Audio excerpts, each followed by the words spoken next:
Hari Om. My name is Swami Bodhicitta, and today I want to introduce to you the energization exercises of Paramahamsa Yogananda.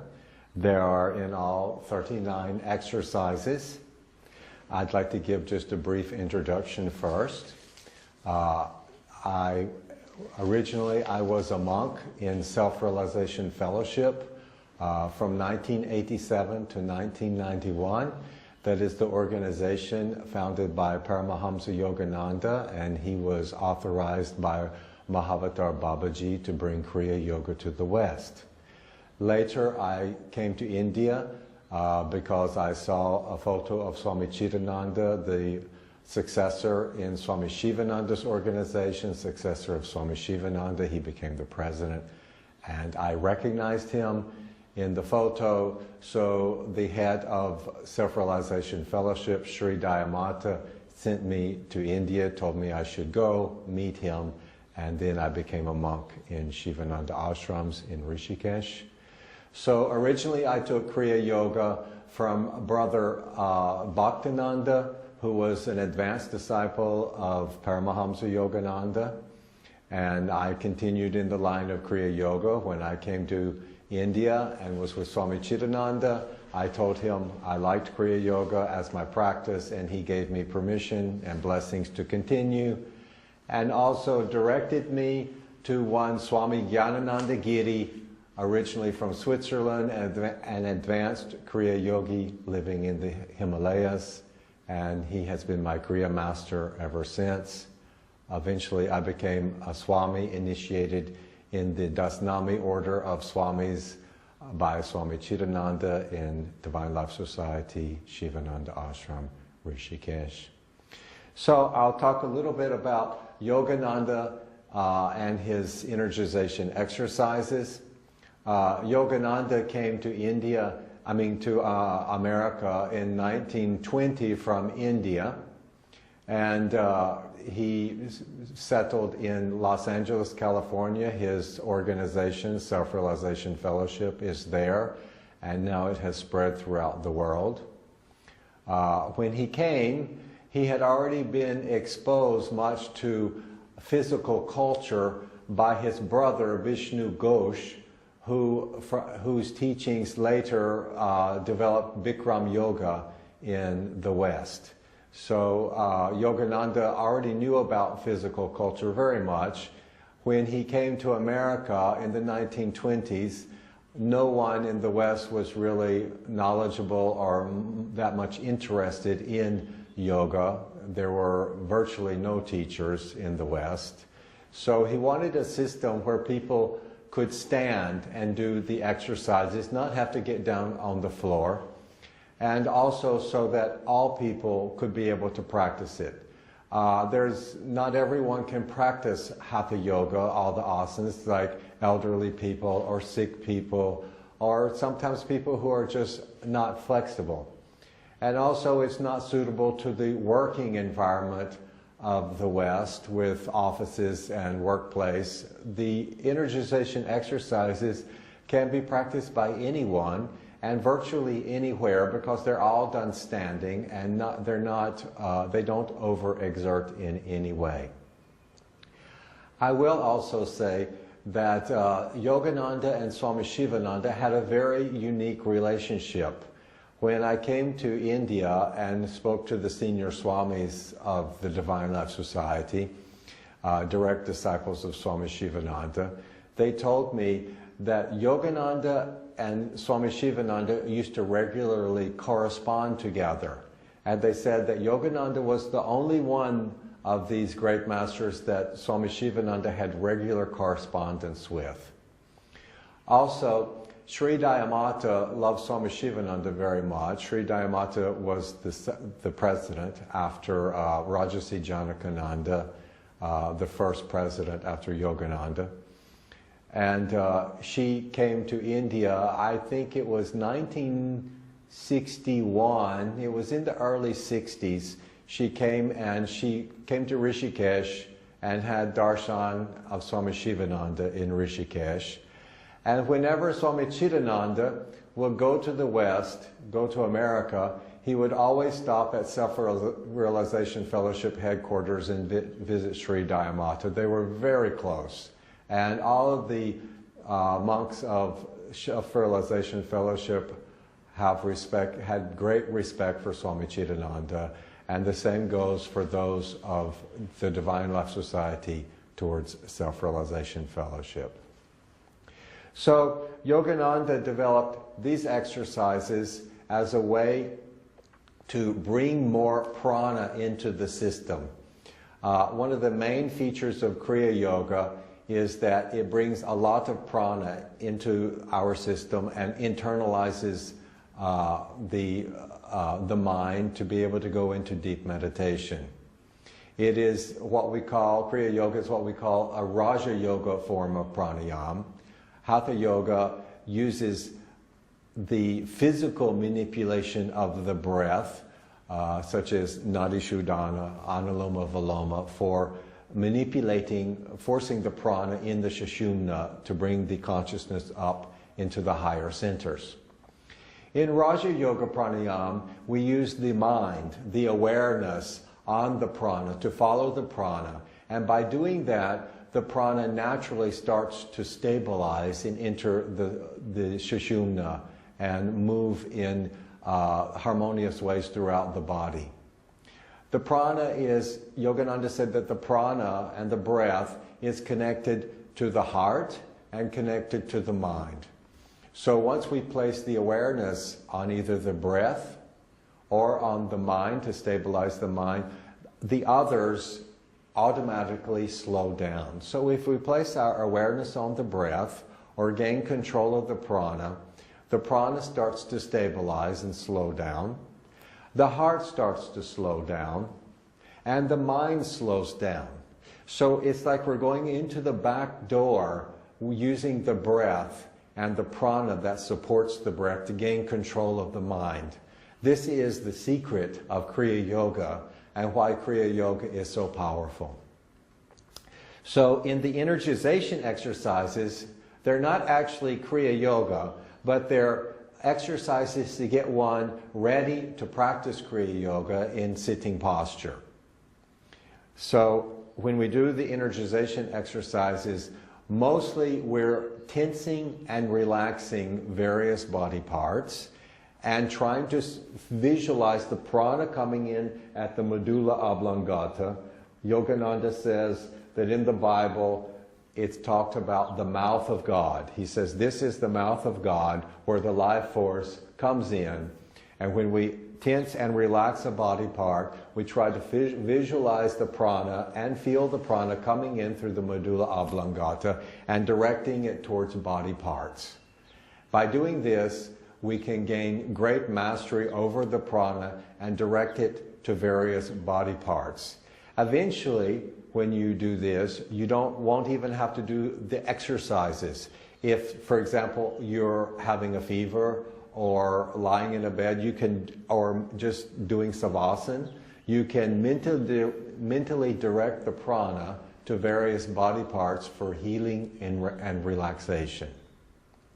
So in the exercises, when we're directing the prana and tensing the body part, whichever body part it is, we do it from low tension, medium tension, high tension and a hold, vibrating the tension, and really putting the awareness inside that body part.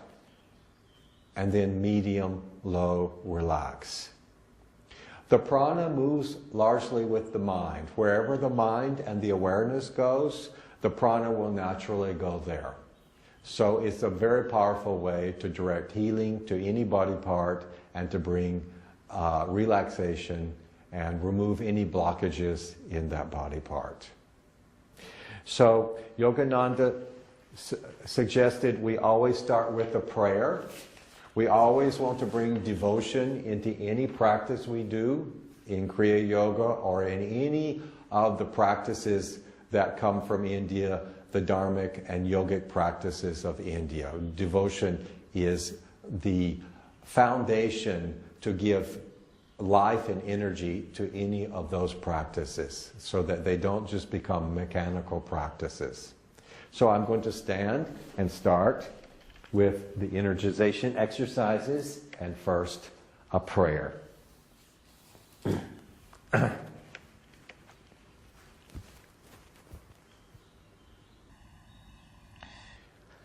Heavenly Father, it is Thou who dost directly sustain my body. Awaken within me conscious will, conscious health, conscious vitality. O eternal youth of body and mind, abide in me forever and forever. So I'll go one by one through the various energization exercises. The first one is double breathing with tension. Now, double breathing is a method of breathing that Yogananda came up with, where we have one short inhalation and one long, a double short and then a long inhalation like this. Usually then we bring the prana here and look here in Shambhavi Mudra and then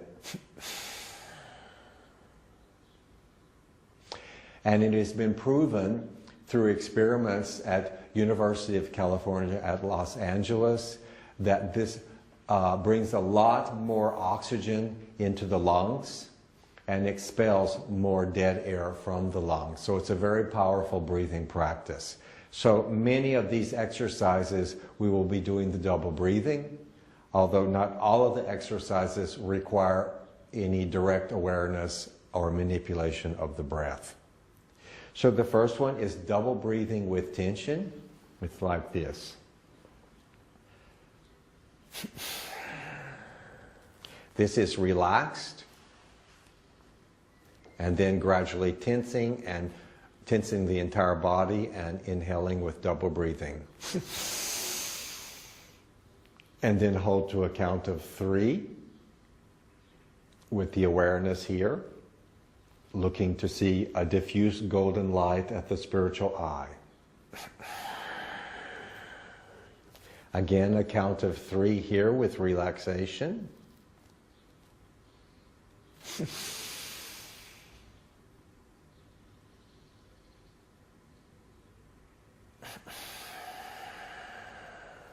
Again, 3 here, relaxed. Tensing with double breathing. Low, medium, high, and hold. Medium, low, relax.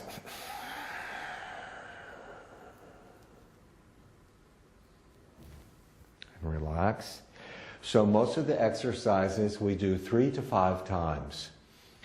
Once you get used to the exercises, you can do them in 15 to 20 minutes. It is said you can do them in 15 minutes eventually.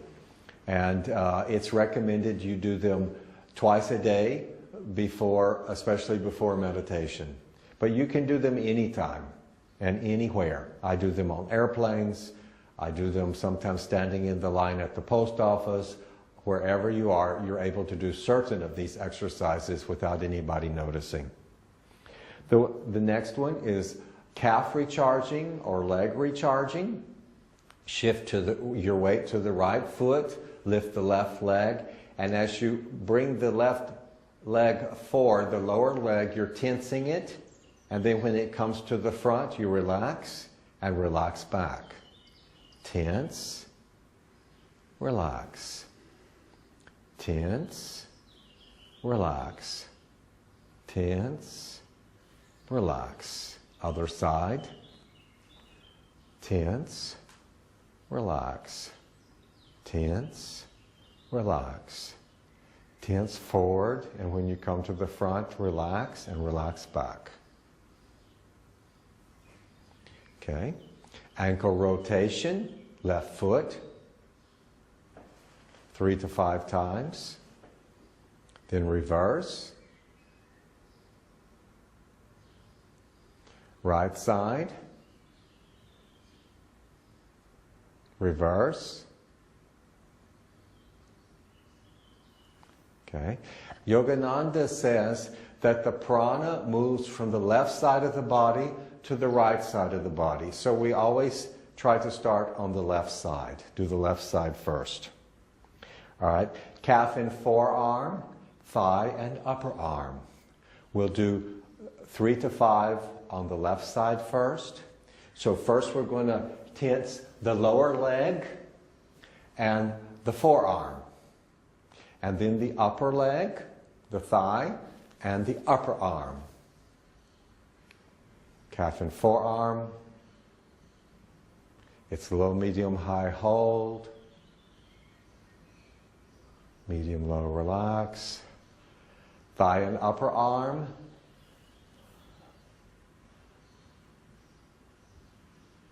Medium, low, relax. Calf and forearm. It's good to learn to isolate the body parts at will and direct the awareness there. Medium, low, relax. And the prana to that body part. Do it 3 to 5 times. I'm going to the right side now, calf and forearm. Thigh and upper arm. Calf and forearm. Thigh and upper arm. Then we will go to both. Calf and forearm on both sides. I'm not going to do the full amount just because I want to give you an introduction, and you do 3 to 5 each side, each exercise. Calf and forearm.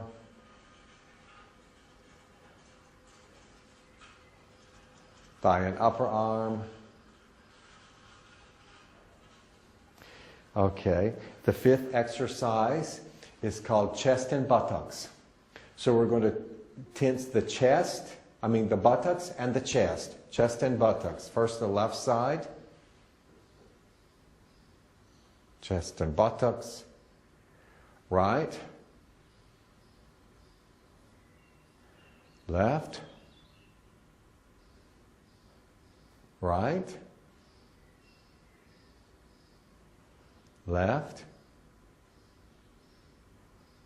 right. Then the 6th exercise is back recharging, 3-part back recharging. So we do the lower back, left, right, and then the right side. Then the middle back, left and right. And then the upper back between the shoulder blades, left and right. Now, this takes a little practice for most people. They're not used to isolating these muscles in the back. And especially the middle back is difficult. Even for me, it's still difficult to do the middle back, but you can do it. The lower back is not so difficult. Lower left, right in front, right near the kidneys, above the hip bone. Lower right, low, medium, high. Medium, low, relax. Middle back, left.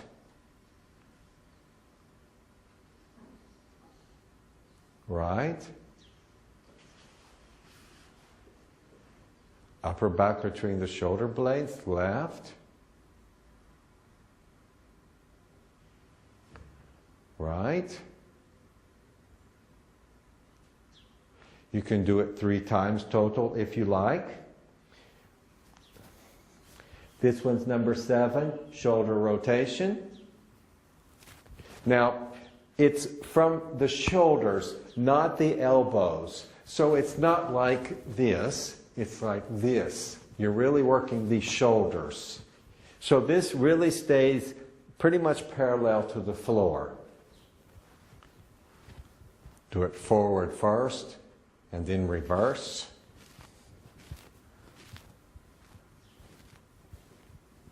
Okay, do it 3 to 5 times in each direction. Then throat recharging. So first we're tensing the front of the throat. Then we do the left, and then we do the right. Right, left front, The front, the left front, and the right front. Front, low, medium, high.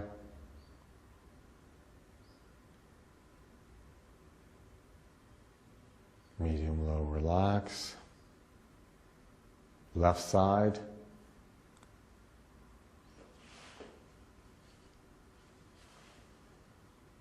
Medium, low, relax. Right front.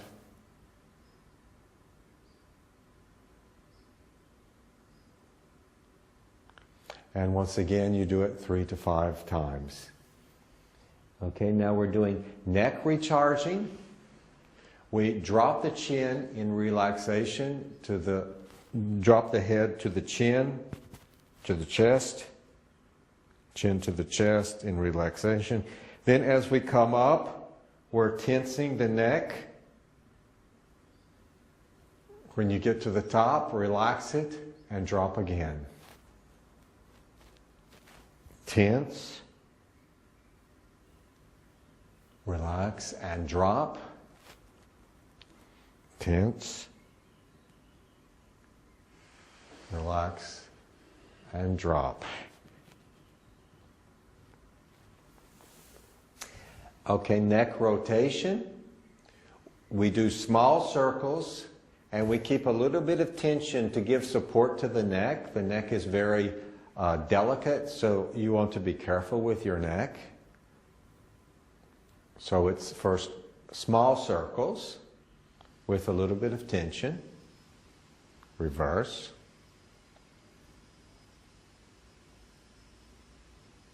And then large circles with relaxation. But don't go too fast and be careful. And reverse.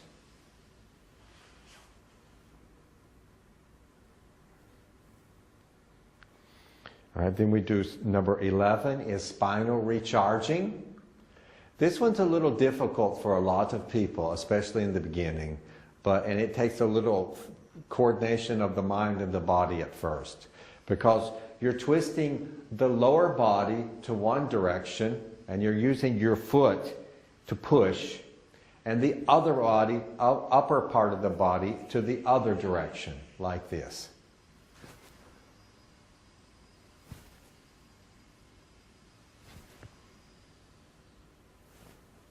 So I really use my foot here to push the lower body. Some people want to do this, but really I get a lot of pressure here using my foot.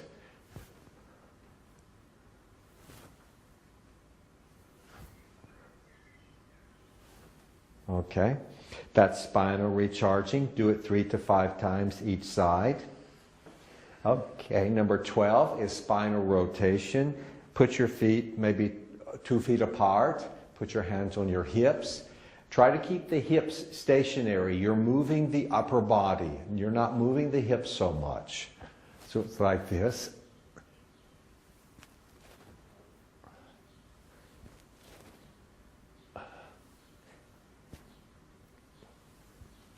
And then reverse. Of course, as I told you, I'm doing them shorter. You can make them longer. Okay, number 13. Spinal stretching, side to side.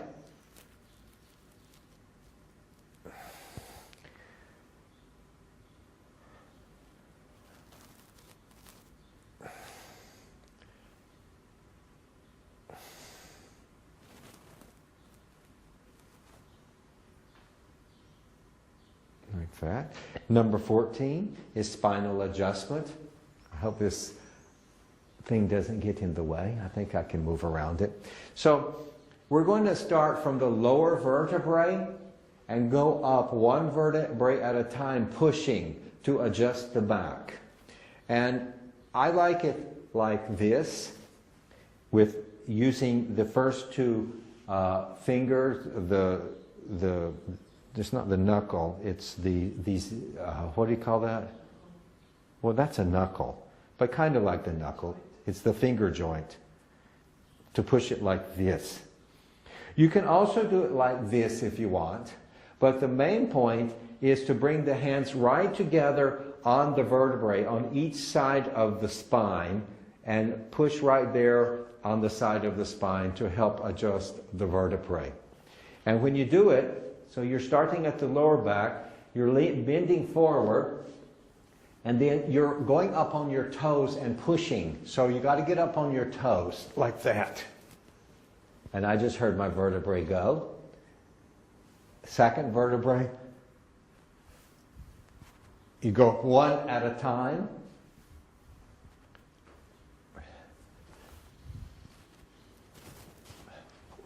Go up as high as you can. I've never seen anybody could go to their neck, but go as high as you can. All right, that's number 14. Number 15 is upper spinal twisting. It's like this.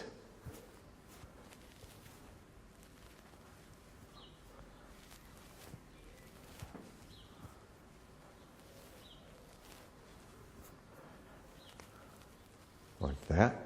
And just one more point about the spinal adjustment we just did. It's one of the best things I've ever found for if I ever have any kind of like lower back pain. I live in the Himalayas above Rishikesh. I have a small ashram in the forest. And originally I was trained as a carpenter. So when I'm doing like carpentry work, making the roof of the ashram, and maybe it's winter and I get some backache, then I'm just doing the spinal adjustment. And after 1 or 2 rounds of doing spinal adjustment, my backache is gone. It really works well. So I highly recommend it. So number 16 is memory stimulation. So you're trying to bring blood flow to the brain. It's just like this.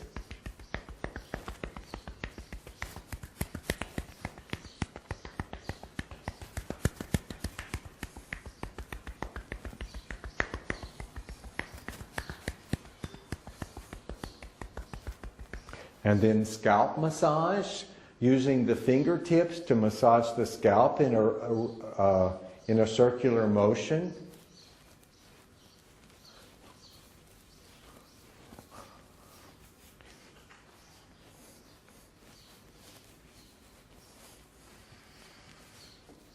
So that's number 17, scalp massage. Then number 18 is medulla massage. We use mainly the 3 fingers of each hand to massage the medulla oblongata in a circular fashion. Then reverse the direction.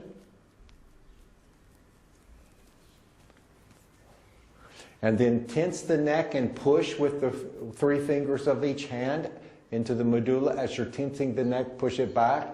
And then relax and push it down, chin to the chest. And then come up and do it again. Circular motion, massaging with 3 fingers of each hand. Tense, relax and push. Okay? Do it 3 to 5 times, just like the others. Then biceps recharging, number 19. Left side, low, medium, high, the biceps. Medium, low, relax. Right.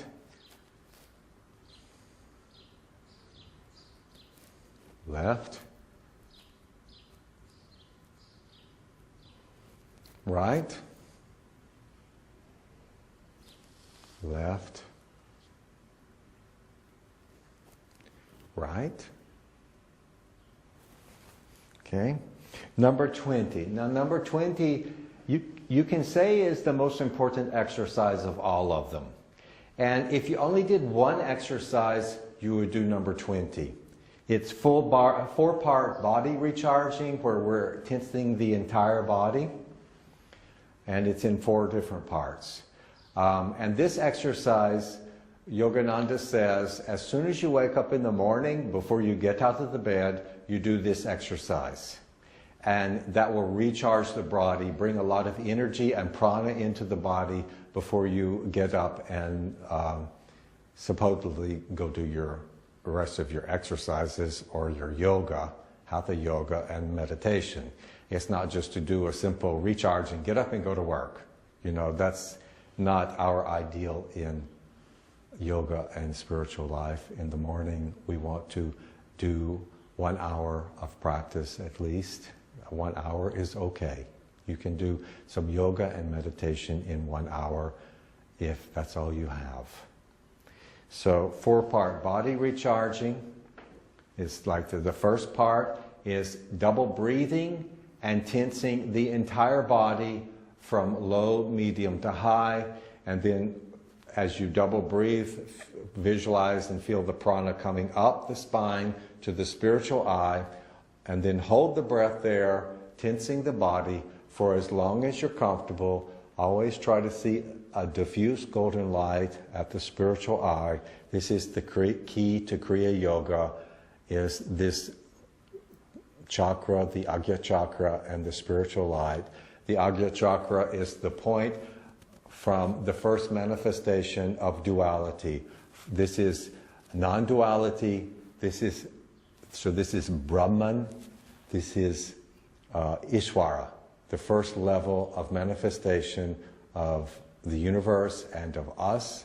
So this is the point where we most easily gain access in spiritual practice to the non-dual experience of being of that I am. Right? So we're going to tense, inhale with double breathing, bring the prana to here, and look here and hold. And then when we exhale with double breathing through the nose, we release the tension, medium, low, relax. So like this.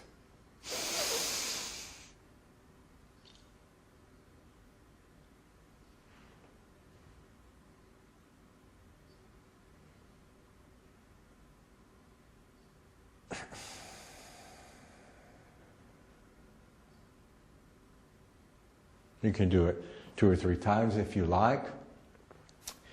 Then the next part, when we inhale, we're going to go 1 part of the body at a time, 20-part body recharging. We start with, of course, the left side, left foot. So left foot, low, medium, high, medium, low, relax. I have to do it a little fast for the video, so you should hold it a little longer. Then we go left calf, right calf, low, medium, high, hold, medium, low, relax. Make sure you put your awareness inside the body part and explore it and feel the prana moving to that body part. It's very important.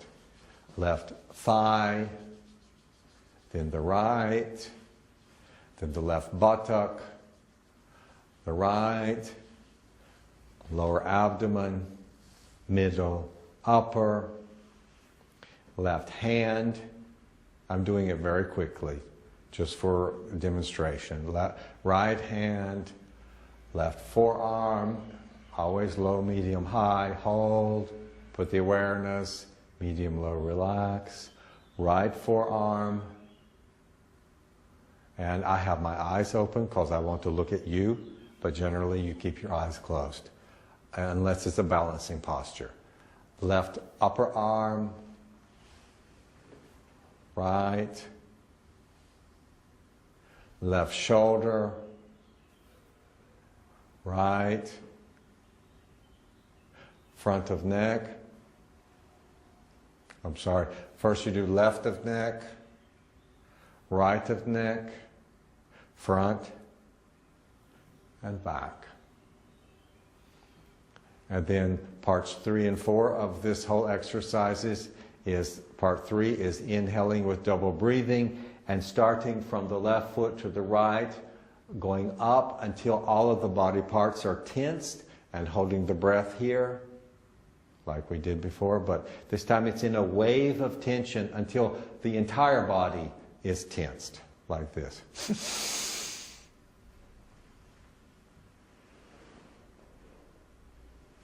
Then when we release, we hold it as long as we're comfortable looking here. Then when we release, as we exhale through the nose, we drop the chin to the chest, and then relax, going down, right to left, and going down. Complete the exhalation. So that's the fourth part, the exhalation. So my guru, Swami Yogananda, he is originally from Switzerland, my Kriya master. He lives about an hour from Rishikesh. He walked to India in 1952 from Switzerland after reading Autobiography of a Yogi. And he joined Yogananda's organization in Calcutta and Ranchi in India, Yogoda Satsang Society of India.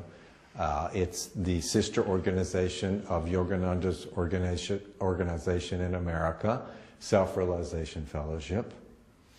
And he told me that when he was in the ashram and he was in charge of the lessons, the Kriya Yoga lessons, that this exercise was the only energization exercise they had. So it was the first exercise that Yogananda came up with in this whole repertoire. And it's the most important. So you can do it anytime, anywhere. So you can do it lying down, like if you're doing Hatha Yoga and you're in Savasana, that's also a good time to do the energization exercise, to the 20-part body recharging and the 4-part body recharging, number 20, so that you can completely relax the body to go fully into Savasana and even doing Yoga Nidra. It's a good way to start Yoga Nidra. All right, number 21 is weight pulling in the front. So we tense going up, low, medium, high, and tense, and then relax, and then tense going down, and relax. Tense, relax.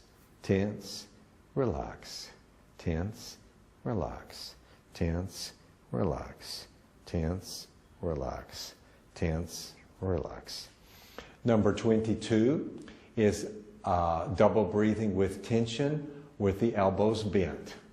So here we're relaxing on the exhale, double breathing. Hold to 3 here. Then tensing with double inhalation. Hold the awareness here, always in Shambhavi Mudra. Very, very important.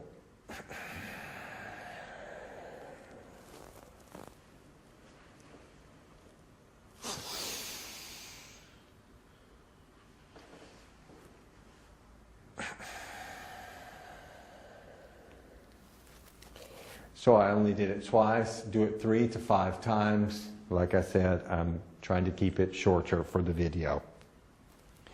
All right. Arm rotation, small circles. Number 24. The hands are supposed to, the fist it's a gentle closing of the fist, not tense, just lightly closed and facing upwards.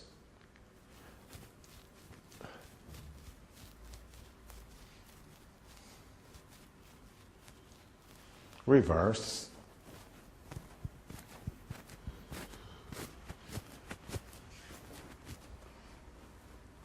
All right.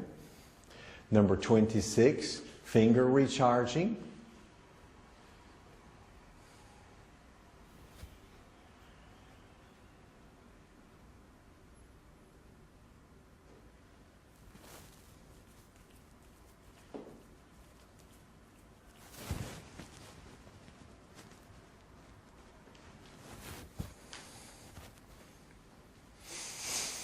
Number 27, 4-part arm recharging.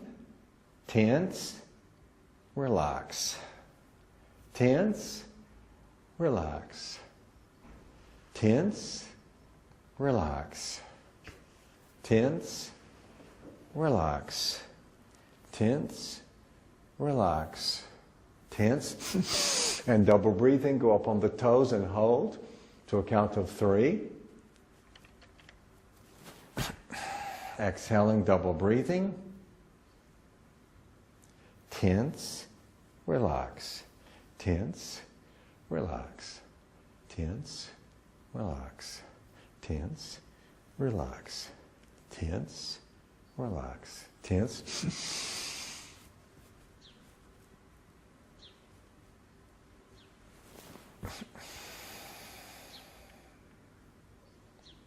Single arm raises with double breathing and tension. Tense going up and relax going down. Tensing, inhaling, looking up. Exhaling and relax, double breathing. Right, tense. Relax. It's a medium, low, relax. So you're relaxing as you're coming down, and you're tensing gradually as you're going up. So tense, relax, gradually. Tense, medium, low, relax, like that. Okay, number 29. Stretching from side to side. Sometimes I forget the names because I mainly just practice them.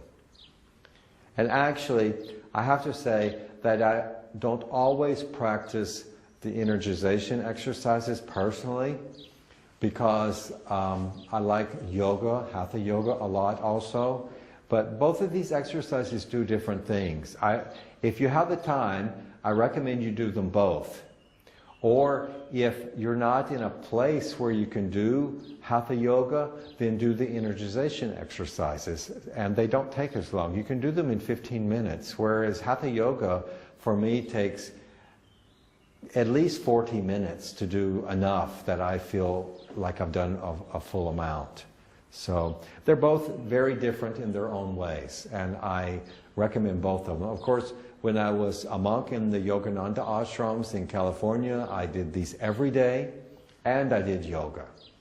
But we averaged, as monks there, we averaged about 4.5 hours of meditation a day, because we had 2 private meditations a day and 3 group meditations a day.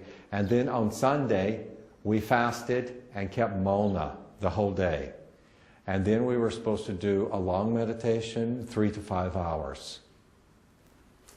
Okay, so lateral stretching, side to side.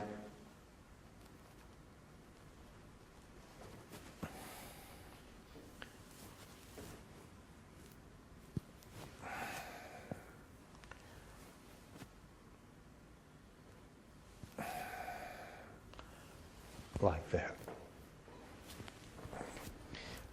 And once I came to India, I found India so supportive of spiritual life that you don't have to meditate as much, because the whole culture is tending to help you in your spiritual life and your spiritual practice.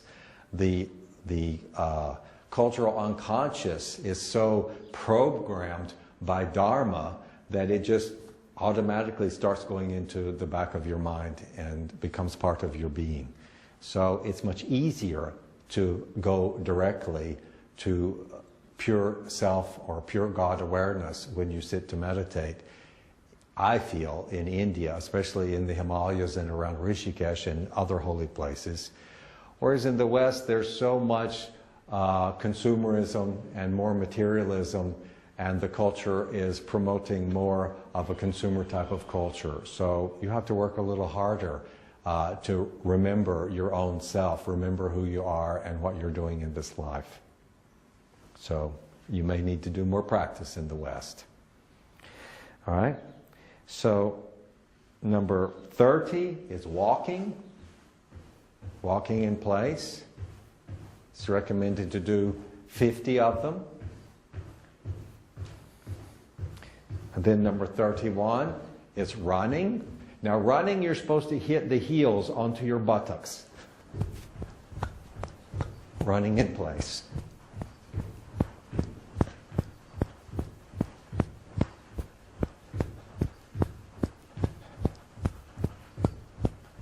And walking, you should get your knees up a little bit, actually. Okay. Number 32 is fencing. Now fencing is when it's the opposite arm and hand forward, arm and leg forward. So I'm like exhaling. Now this whole side is tense. The left arm and left leg I'm tensing. Then relaxing and tensing. This is tense. Left side tense.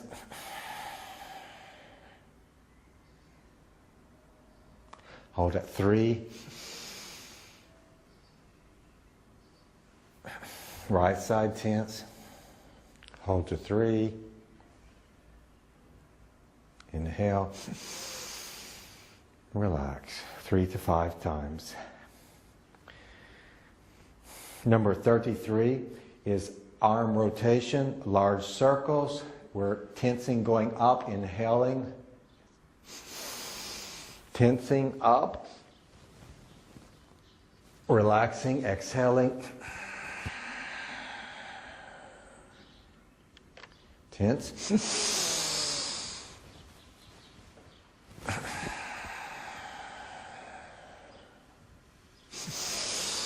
Of course, this low, medium, high, and hold, and medium, low, relax, and then reverse.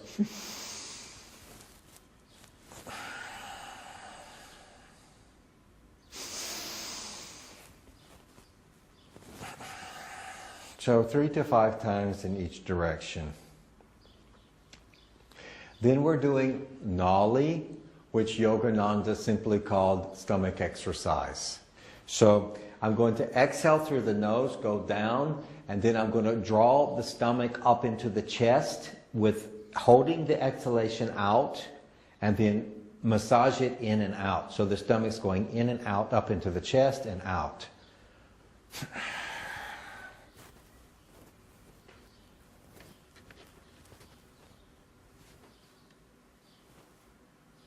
So I'm pulling it up and out.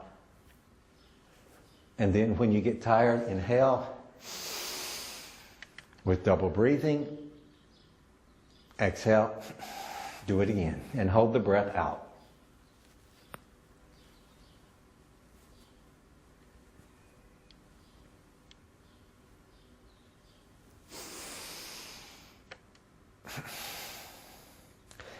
And then for 35, 36, and 37, Yogananda repeated the first 3 exercises.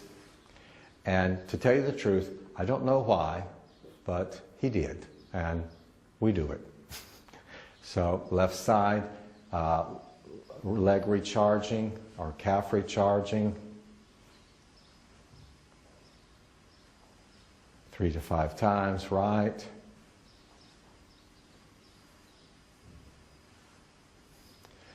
Ankle rotation,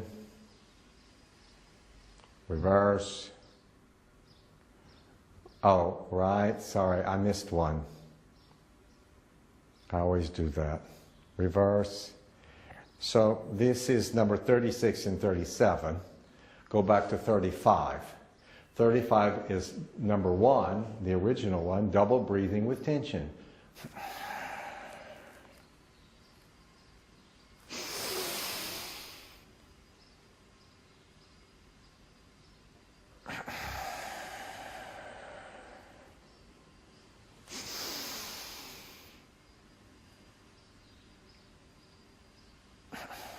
Again, 3 to 5 times, then do the leg recharging, both sides, and then the ankle rotation.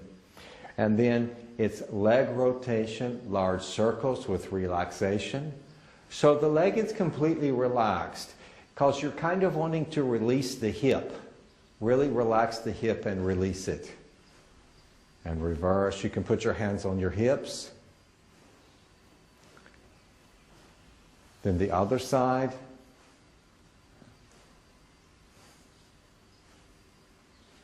And reverse.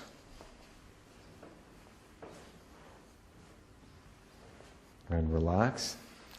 And the last exercise is double breathing with relaxation. So it's like this. You're inhaling with double breathing, relaxing,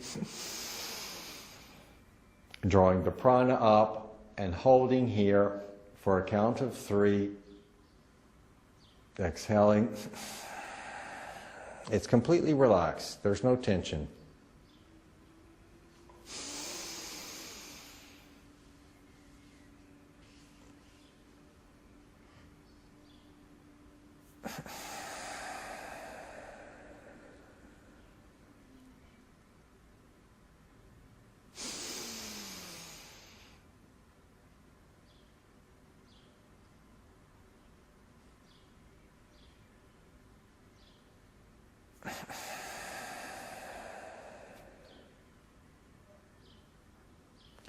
And then relax. So here they're listed as 39 exercises, and sometimes it's listed as 38 because they combine number 36 and 37 as one exercise because you're repeating from before. So then normally we sit to meditate, or we can do Mahamudra, and then like if it's in the morning, usually I would prefer to then sit and meditate and then do my yoga asanas after. If it's in the afternoon, I like to do my yoga asanas first and then sit and meditate. But we like to meditate twice a day or more. And we would like, we hope the next video we can do on how to sit for meditation, how to actually sit, different postures, and creating the right environment to begin a meditation practice. Thank you. That was the Yogananda exercises, energization exercises. I'm Swami Bodhicitta, and I teach regularly at Yoga Vidya in different places. You can go to the Yoga Vidya website. I teach many different kinds of seminars about mind control. I'm authorized to give Kriya Yoga initiation and to teach Kriya Yoga. I teach subjects in Raj Yoga and Hatha Yoga and yoga symbolism, mythology, integral philosophy, and the practice of big mind, which is a very powerful practice to experience directly within a short time the non-dual nature of our own self, of the ground being of all that is. Thank you very much. Om. Hariya.